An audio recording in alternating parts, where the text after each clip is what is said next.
Hello বন্ধুরা, আবারও আমার একটা নতুন ব্লগে তোমাদের সবাইকে স্বাগত। সকাল সকাল রান্নাঘর থেকেই ব্লগটা শুরু করছি। যে ভাজা মশলাটা আমি যে কোনো নিরামিষ তরকারিতে দিয়ে থাকি, সেই ভাজা মশলাটা শেষ হয়ে গেছে, তো ওই জন্যে সেইটা একদিকে বসিয়ে দিয়েছি।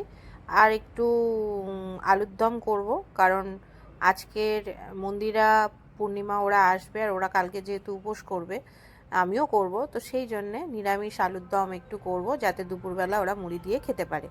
তো সকাল সকাল ওই জন্যে একদিকে ভাজা মশলাটা করছি, আর এদিকে আলুগুলোকে ভেজে নিই। এই মশলাটা আমি যখনই করি একটু বেশি করেই বানিয়ে নিই, কারণ এটা আমার বাড়িতে প্রায় প্রায় দিন নিরামিষটা একটু বেশিই হয়, পেঁয়াজ আদা রসুনটা একটু কম হয়, তো তখন আমি কিন্তু এটা দিতে পারি।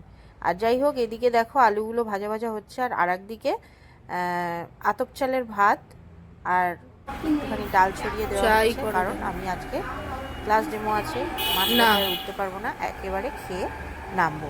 এখানে আমার গোপুসোনার কাছে চলে এসেছি, গোপুসোনাকেও স্নান টান করে ওকেও খাইয়ে টাইয়ে দিলাম।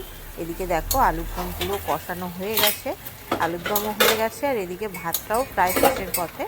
তো আমি খেয়ে তারপরে নেমে যাব একাডেমিতে, কারণ আজকে ডেমো রয়েছে। কি বলতো, ডেমো দিতে দিতে মাঝপথে ওই রকমভাবে না কাজ ফেলে এসে খেতে হবে, মানে এটা আমি পারি না। তো সেই জন্য এত ভাত খেতে পারবো না দিদি। সেই জন্য দিদি বললো যে তাহলে একটু ভাত করে দিই, খেয়ে যাও। তো দেখতেই পাচ্ছ গরম বলে দিদি এরকমভাবে ঠান্ডা করতে দিয়েছিল, আর এখানে আমি খাওয়া দাওয়া করে চলে এসেছি ক্লাসে। আর এখানে আমার মডেলের যখন থেকে ক্লাসটা শুরু হয়েছে সেই সব ক্লিপিং আমরা নিতে ভুলে গেছিলাম, এতটাই ব্যস্ত ছিলাম। তো এখন কিন্তু ডেমো কমপ্লিট, এবারে রিমো চলে এসছে, রিমো এবারে শ্যুটটা শুরু করবে। এখন মডেল যাচ্ছে ওপরে, লেহেঙ্গাটা কীরকমভাবে তুলেছে দেখো, কারণ লেহেঙ্গাটা প্রচণ্ড ভারী ছিল। তো কিছু পিক আমরা আউটডোর নিয়েছি, আর সেগুলোর জন্যই ছাদে আসা। তারপরে আবার এত ভারী যে আমার মডেল নড়তে পারছে না গো।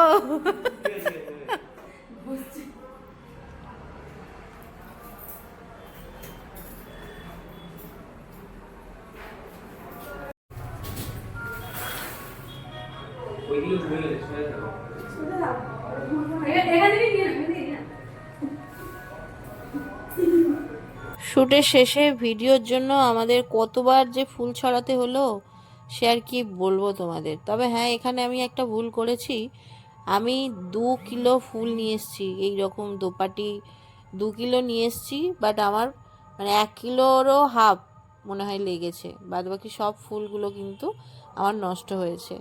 তো এই রকম যখন কোনো শ্যুট হয় সব সময় তো আর হিসেব করে আনা যায় না, তো বেশি বেশি করেই আনা হয়।